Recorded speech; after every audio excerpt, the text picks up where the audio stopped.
Legend Saravana ஸ்டோர்ஸின் Akshaya Tritiya offer. சவரனுக்கு 1000 ரூபாய் தள்ளுபடி. இச்சலுகை மே 12 வரை. அகிலத்தை ஆளும் உழைப்பின் உறுதியை என்றும் வணங்கும் அக்னி. Hindustan College of Arts and Science, Chennai. 100% merit scholarship available. Admissions open for the academic year. இன்றைக்கு உலகம் முழுவதும் கோடானு கோடி சாய் பக்தர்கள் அவருடைய உள்ளத்தில் சாய்நாதர் நீக்கமர நிறைந்திருக்கிறார். இதற்கு என்ன காரணம் இருக்க முடியும்? சாய்பாபா ஒரு கடவுளா இல்ல குருவா? நம்முடைய பாவங்களை போக்க நம்மை நல்வழிப்படுத்த சாய்பாபா போன்ற குருமார்கள், குருமார்களுடைய பணி மிக மிக உயர்ந்த பணி. இந்த குருமார்களால தான் இந்த உலகமே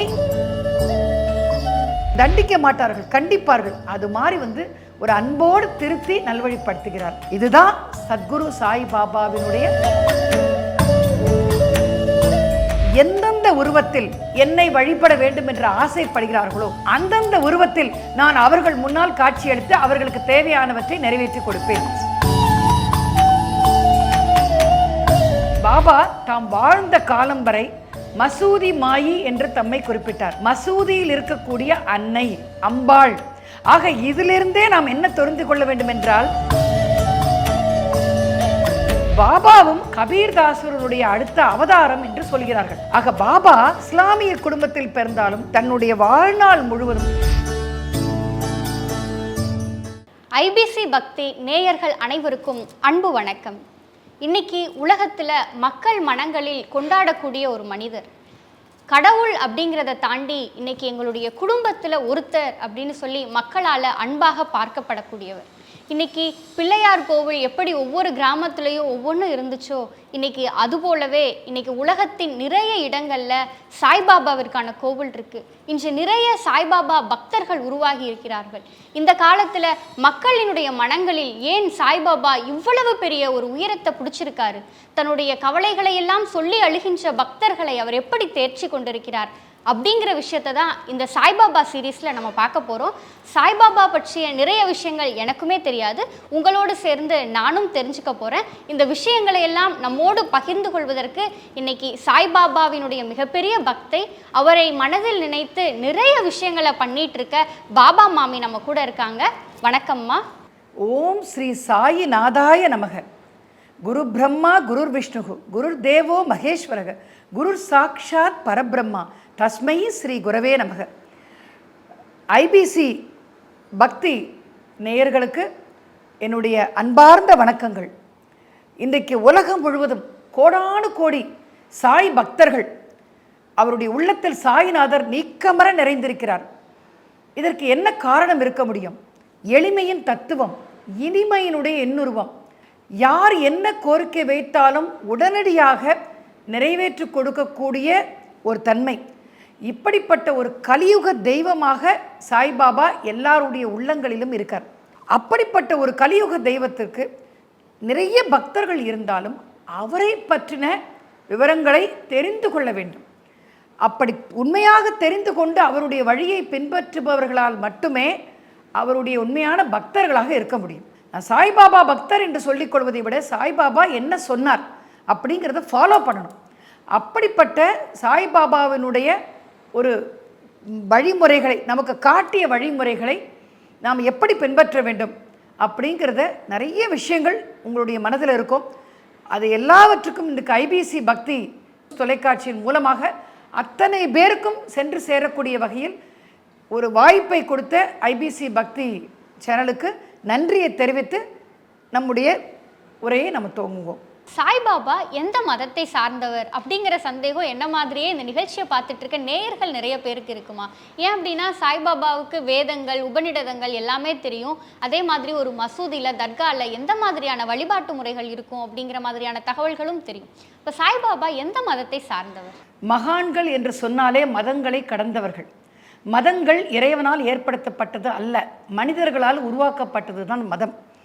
அப்போ சாய்பாபாவை பார்த்து நிறைய பேர் இந்த கேள்வியை மறைமுகமாக கேட்டிருக்கிறார்கள். நேரடியாக கேட்பதற்கு பயம் எல்லாருக்கும். அப்போ ஒரு வாட்டி அந்த மாதிரி கேட்கும் பொழுது அவர் என்ன சொன்னாராம், வானத்திலிருந்து விழுகின்ற மழை துளிகளில் நானும் ஒரு துளி, எங்கு அதை சேர வேண்டுமோ அங்கு சேருவேன், அவ்வளவுதான் என்னுடைய அடையாளம் அப்படின்னு பாபாவே தெளிவாக சொல்லியிருக்கார். சாய்பாபாவிற்கு தன்னுடைய மதத்தை பற்றியும் தன்னுடைய பூர்வீகத்தை பற்றியும் குலம் இனம் இந்த வரலாறை பற்றியும் யாராவது தெரிந்து கொள்ள விரும்பினால் அதை விரும்ப மாட்டார். அதை அவர் விரும்பவில்லை. அவர் என்ன சொன்னார், இதில் இன்னொரு குருவும் இதை பற்றி ஒரு தெளிவான கருத்தை சொல்லியிருக்கிறார். ஒரு குரு என்று சொன்னால் அவருடைய உபதேசத்தை நாம் கேட்க வேண்டுமே தவிர அவருடைய வஸ்திரத்தில் உள்ள தொலைகளை ஆராயக்கூடாது இப்படின்ற ஒரு தத்துவமும் நமக்கு கிடைக்கப்பெறுகிறது. சாய்பாபா தான் வாழ்ந்த காலத்தில் ஒரு சிலர் அவருடைய குலத்தை பற்றி ஆராய்ச்சி செய்யும் பொழுது மிக ஆவேசமாக, இது சாய் சச்சரித்திரத்தில் பதிவு செய்யப்பட்டிருக்கு, ஆவேசத்தோடு நான் எந்த குலம் என்று அறிய வேண்டுமா பார் என்று சொல்லி தன்னுடைய ஆடைகளை களைந்து ஆவேசமாக ஆக்ரோஷத்தோடு நின்றதாக ஒரு காட்சி நம்முடைய சாய் சச்சரித்திரத்தில் சித்தரிக்கப்பட்டுள்ளது. குலம் மதம் இனம் எல்லாவற்றையும் கடந்து ஒரு மகான் ஒரு குரு என்று சொன்னால் அவருடைய உபதேசங்களை நாம் கேட்டு பயனடைய வேண்டுமே தவிர அவருடைய குலம் கோத்திரம் என்ன இதை பற்றி நாம் ஆராயக்கூடாது. ஒரு சில நமக்கு கிடைத்த ஒரு சில தகவல்களின்படி அதை கூட நான் சொல்வதற்கு இங்கே தயங்குகிறேன். காரணம் என்னவென்றால் பாபா அதை விரும்பவில்லை. பாபா விரும்பாத எதையுமே நாம் செய்யக்கூடாது, பாபாவினுடைய உண்மையான பக்தர்கள் செய்யக்கூடாது. ஆக பாபாவை பற்றி ஒரு சில தகவல், அதுவும் உண்மையா பொய்யா என்று தெரியாது, காலம்தான் அதை முடிவு பண்ணும். பாபாவை பற்றி ஒரு சில தகவல்கள் பார்சி இனத்தைச் சேர்ந்த ஒரு அந்தனர் குலத்தில் அவர் அவதரித்ததாகவும் பிராமணர் குலத்தில் அவதரித்ததாகவும் பின்னர் இஸ்லாமிய தம்பதிகளிடம் அளிக்கப்பட்டு குழந்தையாக வளர்க்கப்பட்டதாகவும் பின்னர் வெங்கூசா மகராஜ் என்ற தீவிர வைஷ்ணவரிடம் கொண்டு சேர்க்கப்பட்டதாகவும் ஒரு வரலாறு சொல்கிறது. இதுவும் எந்த வகையில் உண்மை என்பது நமக்கு தெரியாது. ஆக பாபா தாம் வாழ்ந்த காலம் வரை மசூதி மாயி என்று தம்மை குறிப்பிட்டார். மசூதியில் இருக்கக்கூடிய அன்னை அம்பாள். ஆக இதிலிருந்தே நாம் என்ன தெரிந்து கொள்ள வேண்டும் என்றால், இந்து இஸ்லாமிய சமூகத்தினிடையே ஒரு மத நல்லிணக்கத்தை உண்டாக்க வேண்டும் என்ற அடிப்படை நோக்கத்தோடு தான் அவருடைய அவதாரமே நிகழ்ந்திருக்கின்றது. பக்த கபீர்தாசரை பற்றி நாம் எல்லாம் கேள்விப்பட்டிருப்போம். பக்த கபீர்தாசர் காசியில் பிறந்தவர். கபீர்தாசர் ஒரு இஸ்லாமிய குடும்பத்தில் பிறந்தவர். ஒரு இஸ்லாமிய குடும்பத்தில் பிறந்தாலும் அவருடைய வாய் எப்பொழுதுமே அவர் நாமத்தை கடைசி வரைக்கும் சொல்லித்து. ஆனால் அதே மாதிரி பாபாவும் கபீர்தாசருடைய அடுத்த அவதாரம் என்று சொல்கிறார்கள். ஆக பாபா இஸ்லாமிய குடும்பத்தில் பிறந்தாலும் பாபா தன்னுடைய வாழ்நாள் முழுவதும் அவர் அந்த திருக்குரான் ஓதுவதிலும் அதே நேரத்தில் தம் உபநிடதங்களுக்கும் வேதங்களுக்கும் விளக்க உரை சொல்வதும் பண்டரிபுர பாண்டுரங்கனாகவே தம்மை எப்பொழுதும் நினைத்து எல்லோரிடமும் பாண்டுரங்கனை நினைத்து பஜனை செய்யுங்கள் என்று சொல்வதும் விஷ்ணு சஹஸ்ரநாமம் படியுங்கள் என்று சொல்வதும் மந்திரங்களிலேயே மிகச்சிறந்த காயத்ரி மந்திரம் என்று சொன்னதும் நாம் எல்லோருக்கும் தெரிந்த செய்தி. ஆக பாபாவிற்கு நாம் இனம் குலம் கோத்திரம் எந்த அடையாளத்தையும் நாம் புகுத்த வேண்டிய அவசியம் இல்லை. காரணம் அவர் எல்லாவற்றையும் கடந்த மகா யோகி. நமக்கு என்ன அவரிடம் தேவையோ அதை நாம் கேட்டு பெற்றுக்கொள்ள வேண்டும். இதுதான் நம்முடைய கடமை என்று பாபாவே நமக்கு பல சமயங்களில் அறிவுறுத்துகிறார். மதத்தினால எவ்வளோ பிரச்சனைகள் வந்து கொண்டிருக்கின்ற போதிலும் மதம் அப்படிங்கிறத தாண்டி மனிதனை மனிதனா பாரு அப்படிங்கிறதுக்கு அன்னைக்கே முதல் புள்ளிய சாய்பாபா வச்சிருக்காரு அப்படிங்கிற விஷயத்தை தெரிஞ்சு கொள்ளும் போது ரொம்ப மகிழ்ச்சி. இதுல இன்னொரு முக்கியமான விஷயம் இருக்கு. அந்த காலத்துல உருஸ் என்று சொல்லக்கூடிய இஸ்லாமிய சந்தனக்கூடு விழா என்று சொல்வார்கள். அந்த விழாவையும் ராமநவமி விழாவையும் ஒன்று சேர ஒரே கிராமத்தில் இஸ்லாமியர்களும் இந்துக்களும் இணைந்து கிட்டத்தட்ட இது சாய் சச்சரித்திரத்தில் பதிவாயிருக்கு. 75,000 பேர் ஒரு சின்ன ஒரு கலவரம் கூட நேராமல் ஒன்றாக சேர்ந்து ஊர்வலம் நடத்தி இருக்கிறார்கள். பாபா என்ற ஒரு ஆளுமை அது அத்தனை பேரையும் ஒருங்கிணைத்திருக்கிறது. இப்போதைய சூழ்நிலையில் நமக்கு நன்றாக தெரியும், ஒரு 50 பேரை கொண்டு ஒரு ஊர்வலம் நடத்த வேண்டும் என்றால் எத்தனை பந்தோபஸ்து, எத்தனை கலவரங்கள், எத்தனை எவ்வளோ பயப்படணும். அந்த காலத்தில் பாபாவினுடைய ஆளுமையின் கீழ் 75,000 பேர், அதில் இந்துக்களும் இஸ்லாமியர்களும் உள்ளடங்கும், ஒரே நேரத்தில் உருஸ் என்ற ஊர்வலமும் ஸ்ரீ ராமநவமி ஊர்வலத்தையும் ஒரே நேரத்தில் நடத்த செய்த பெருமை மகிமை பாபாவையே சாரும். சாய்பாபா ஒரு கடவுளா இல்லை குருவா? நம்முடைய இந்து மதத்தில் எத்தனையோ கடவுள்கள் இருக்கிறார்கள். கடவுளுக்கு பஞ்சமே இல்லை என்று சொல்லலாம். 33 கோடி தேவர்கள், 30 தெய்வங்கள், 3 தேவியர், சப்த ரிஷிகள், அஷ்டதிக் பாலகர்கள், கிராம தேவதை, குலதேவதை, இஷ்ட தேவதை, எத்தனையோ தேவதைகள், திக்பாலகர்கள், எத்தனையோ தேவர்கள் தேவதைகள் இருக்கிறார்கள். இவ்வளோ பேர் இருக்கும் பொழுது குருமார்களுக்கு என்ன அவசியம் அப்படிங்கிற ஒரு கேள்வியை ஆதிசக்தி சர்வேஸ்வரன் கிட்ட கேட்டிருக்கா. இது சிவபுராணத்தில் பதிவாயிருக்கு. அப்போ சர்வேஸ்வரன் என்ன சொன்னார்? இந்த மக்களை வழி நடத்துவதற்காக, நெறிமுறைப்படுத்துவதற்காக, வாழக்கூடிய இந்த வாழ்க்கையில் தவறுகள் செய்தாலும், தவறுகள் செய்யாமல் யாருமே வாழ முடியாது, அப்படியே தவறுகள் செய்தாலும் அந்த தவறை திருத்தி கொண்டு உணர்ந்து மீண்டும் தவறு செய்யாமல் நல்லபடி வாழ்வதற்காக நெறிமுறைப்படுத்துவதற்கு குருமார்கள் அவசியம். அந்த குருமார்கள் அப்படின்னு சொல்லும் பொழுது அந்த குருமார்களுடைய ஆதி உருவம் ஸ்ரீ தத்தாத்திரேயர். அந்த தத்தாத்திரேயருடைய அவதாரங்களாக, வழித்தோன்றலாக நிறைய குருமார்கள் இந்த உலகில் அவதாரம் பண்ண வேண்டும் அப்படின்னு சர்வேஸ்வரன் ஆதிசக்தியிடம் சொல்லுவதாக அமைந்தது. அப்படிப்பட்ட ஒரு வரலாற்றில் அந்த அவதாரங்களில் ஒன்று நம்முடைய ஷிரடி சாய்பாபா. இந்த ஷிரடி சாய்பாபா சத்குரு, குருவிற்கெல்லாம் குரு என்று போற்றப்படுகிறவர். இந்த குருமார்கள் இருக்க வேண்டிய காரணம் என்னவென்றால், தெய்வங்களை பொறுத்த வரைக்கும் அது ஒரு ஜட்ஜ், நியாயாதிபதி என்று சொல்வார்கள். நாம் தவறு செய்தால் அதற்குண்டான தண்டனையை வழங்கும், நாம் நல்லது செய்தால் அதற்குண்டான ரிவார்டு, பரிசை வழங்கும். இதுதான் நியாயாதிபதியினுடைய செயல், ஜட்ஜினுடைய செயல். அப்போ இந்த குருமார்களுடைய பணி என்னவென்றால், நாம் தவறு செய்தாலும் கூட கருணையோடு இந்த குழந்தையை மன்னித்து விடுங்கள் அப்பா, அப்பா, ஐயா, இந்த குழந்தையை மன்னித்து இந்த குழந்தைக்கு ஒரு நல்ல கதியை கொடுங்கள், தெரியாமல் செய்துவிட்டால் இந்த குழந்தையை மன்னித்து விடுங்கள் என்று நமக்காக இறைவனிடம் மன்றாடி நம்முடைய பாவங்களை போக்க, நம்மை நல்வழிப்படுத்த இறைவனிடம் மன்றாடுகிறார்கள் இந்த குருமார்கள். அதனால தான் சாய்பாபா போன்ற குருமார்கள் நமக்கு மிகவும் அவசியம். நீங்களே ஒரு சின்ன இதை எடுத்து பார்க்கலாம். எல்லா புராதான சிவ ஆலயங்கள், கிட்டத்தட்ட ஒரு 1000-2000 வருஷம் இருக்கட்டும், புராதான சிவ ஆலயங்கள் எல்லாவற்றிலுமே ஒரு சத்குரு, ஒரு ஜீவ சமாதி அடைந்திருப்பார். சில பேருக்கு அது தெரியாது, நிறைய பேருக்கு அது தெரியும். சித்தர்கள், யோகிகள், ஞானிகள், ஒரு ஜீவ சமாதி அங்கே ஒன்று இருக்கும். என்ன காரணம்? அங்கு வரக்கூடிய பக்தர்களுடைய கோரிக்கைகளை சுவாமி கிட்ட வச்சு, சுவாமி, இந்த குழந்தைகள் எவ்வளவோ தவறு பண்ணியிருக்கிறார்கள், அதையும் மன்னிச்சு கருணையோடு அவர்களை காப்பாற்றுன்னு சொல்கிறதுக்கு. ஆக இந்த குருமார்களுடைய பணி மிக மிக உயர்ந்த பணி. இந்த குருமார்களால் தான் இந்த உலகமே இன்றளவும் தாங்கி கொண்டிருக்கிறது என்று சொன்னால் அது தப்பில்லை. எவ்வளவோ அழிவுகளுக்கு நடுவில் இன்னும் இந்த உலகம் தாங்கி காப்பாற்றப்பட்டிருக்குன்னா அது இந்த குருமார்கள். சாய்பாபா போன்ற சத்குரு குருமார்கள் இன்னும் நிறைய பேர் இருக்காங்க.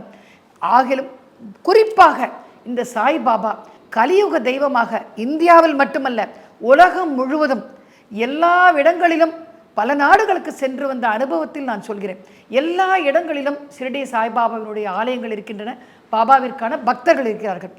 அது இருக்கக்கூடிய காரணம் இது ஒன்றுதான். நம்முடைய தவறுகளை கருணையோடு, தாய் உள்ளத்தோடு மன்னிக்கிறார், நம்மை நல்வழிப்படுத்துகிறார். இந்த கலியுக வாழ்க்கைக்கு நமக்கு தேவையான, இந்த பிறவிக்கு தேவையான எல்லாவற்றையும் வழங்குகிறார். நம்முடைய நியாயமான கோரிக்கைகளை நிறைவேற்றுகிறார். நாம் தவறு செய்தால் ஒரு குழந்தை, தாய் குழந்தையை தண்டிக்க மாட்டார்கள், கண்டிப்பார்கள். அது மாதிரி ஒரு அன்போடு திருத்தி நல்வழிப்படுத்துகிறார். இதுதான் சத்குரு சாய் பாபாவினுடைய ஒரு கருணையான உள்ளம். அதனால்தான் அவரை நாம் துவாரகா மாயி, மாயி என்றால் அன்னை, அம்மா என்ற அர்த்தம். ஒரு அம்மா குழந்தைக்கும் உள்ள உறவை விட பாக்கி எந்த உறவுமே மிகச்சிறந்ததாக இந்த உலகத்தில் சொல்லப்படலை. அப்படிப்பட்ட உறவு நம்முடைய தாயார் அன்னையார் துவாரகா மாயிக்கும் நம்முடைய குழந்தையான பக்தருக்கும் உள்ள உறவு. இதனால தான் சாய்பாபாவை இன்று உலகம் முழுவதும் நாம் கொண்டாடுறோம். இப்போ இதில் ஒவ்வொருவரும், சாய்பாபாவுடைய பக்தர்கள் ஒவ்வொருவரும், சிலர் என்ன சேர்க்கிறாங்க, பாபா என்னுடைய ஒரு குடும்பத்தில் ஒருவர், என்னுடைய குடும்பத்தில் என்னுடைய தகப்பன், சில பேர் என்னுடைய தாய், சிலர் என்னுடைய உற்ற தோழன், ஒரு ஃப்ரெண்டு, சில பேர் என்ன சொல்கிறாங்க, பாபா கடவுள். இப்படி ஒவ்வொருவரும் அவரவருடைய மனநிலைக்கு, மனோபாவத்திற்கு ஏற்றவாறு சாய்பாபாவை கொண்டாடுகிறார்கள். பாபாவும் என்ன சொல்கிறார், சாய் சச்சரித்திரத்தில் தெளிவாக பதிவு பண்ணியிருக்கார். என்ன சொல்கிறார்னா, யார் யார் எந்தெந்த உருவத்தில் என்னை வழிபட வேண்டும் என்று ஆசைப்படுகிறார்களோ அந்தந்த உருவத்தில் நான் அவர்கள் முன்னால் காட்சியளித்து அவர்களுக்கு தேவையானவற்றை நிறைவேற்றி கொடுப்பேன். எவ்வளவு சிம்பிளாக சொல்கிறார் பாருங்க. இதுதான் பாபா. பாபாவை கடவுள் என்றும் சொல்லலாம், குருநாதர் என்றும் சொல்லலாம், நம்முடைய உற்ற தோழனாகவும் நினைத்துக் கொள்ளலாம், நம்முடைய தகப்பனாகவும் தாயாகவும் சகோதர சகோதரியாகவும் எண்ணிக்கொள்ளலாம்.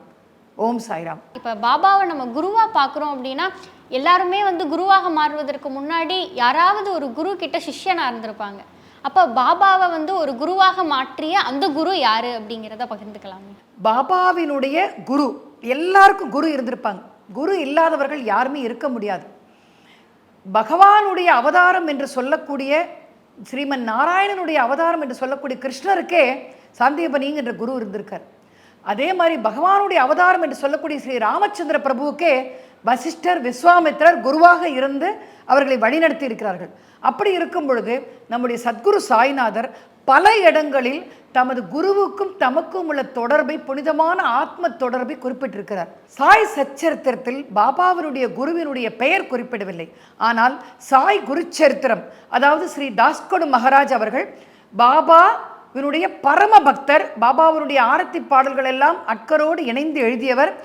அவர் பாபாவை குறித்த ஒரு விரிவான ஒரு ஆராய்ச்சி செய்து களப்பணி செய்து பாபா வாழ்ந்த இடங்களுக்கெல்லாம் சென்று பாபாவை ஒரு ஞானத்தை அளித்து பாபாவை வழிநடத்தி ஷிரடியை நோக்கி அனுப்பி வைத்த குருவாகிய வெங்கூசா மகாராஜ் என்பவரை பற்றிய பல்வேறு குறிப்புகளை தன்னுடைய பக்த லீலாமிர்தா, பக்த கதாமிர்தா, சந்த லீலாமிர்தா என்ற 3 நூல்களில் மிக அற்புதமாக தொகுத்து எழுதியுள்ளார்.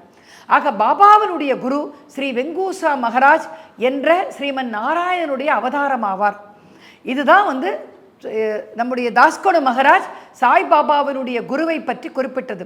அவர் பாபாவிற்கு சிறு குழந்தையாக ஒரு 5 வயது 6 வயது பாலகனாக இருக்கும் பொழுது அவரிடம் கொண்டு வந்து ஒரு அன்னையார், அவருடைய வளர்த்த அன்னையார் சேர்த்தார். அப்படி இருந்த அவருக்கு ஞானத்தை போதித்து 10-11 வயதில் அவரை முழுமையாக ஒரு மிகப்பெரிய ஒரு குருவாக மாற்றி அவரை மேற்கு நோக்கி கோதாவரி நதியை நோக்கி, நீ ஷிரடியை நோக்கி செல், இந்த உலகமே உன்னை போற்றி கொண்டாடும், நீ எந்த இடத்திலும் செல்ல வேண்டாம், எல்லோரும் உன்னை தேடி வருவார்கள் என்று சொல்லி வெங்கூசா மகாராஜ் அவரை வழி அனுப்பி வைத்தார்.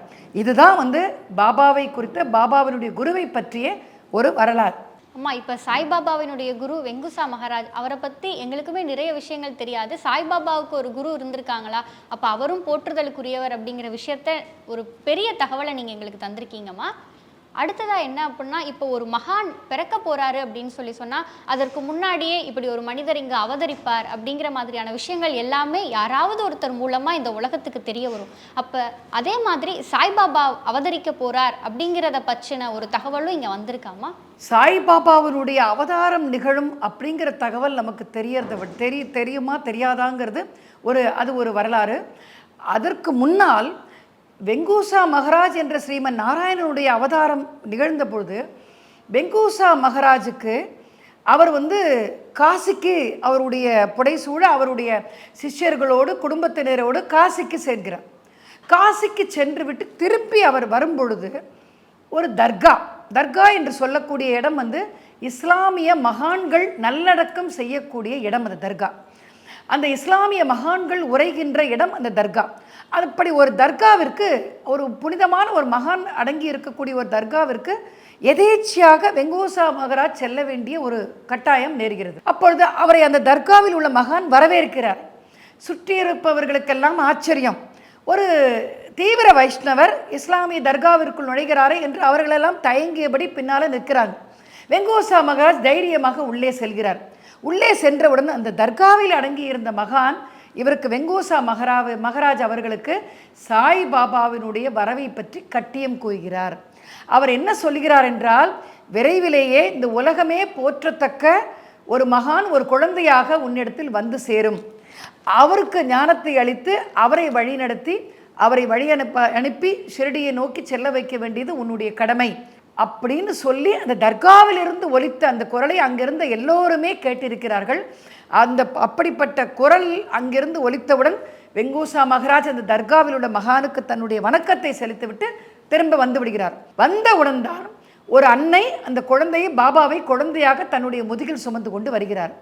ஓடி வந்து தன்னுடைய கைகளில் வாங்கி கொண்ட வெங்கூசா மகாராஜ், இந்த குழந்தைக்காக இத்தனை வருடங்கள் காத்து கொண்டிருந்தேன் என்று சொல்கிறார்.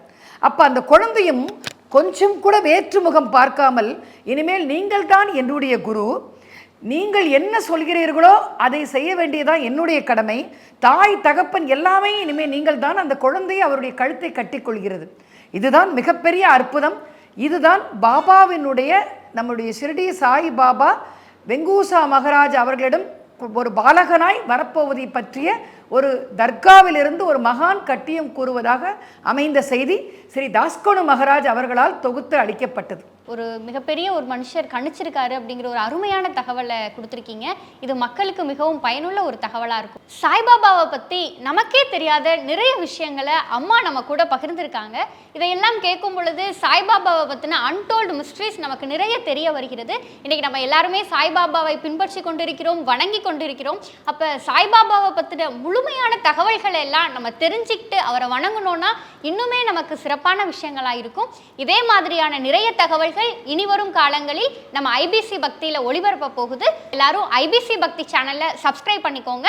பாபாவை குறித்து இதுவரை அறியப்படாத பல செய்திகளை ஐபிசி பக்தி சேனல் மூலமாக நாம் அறிந்து கொண்டு வருகிறோம்.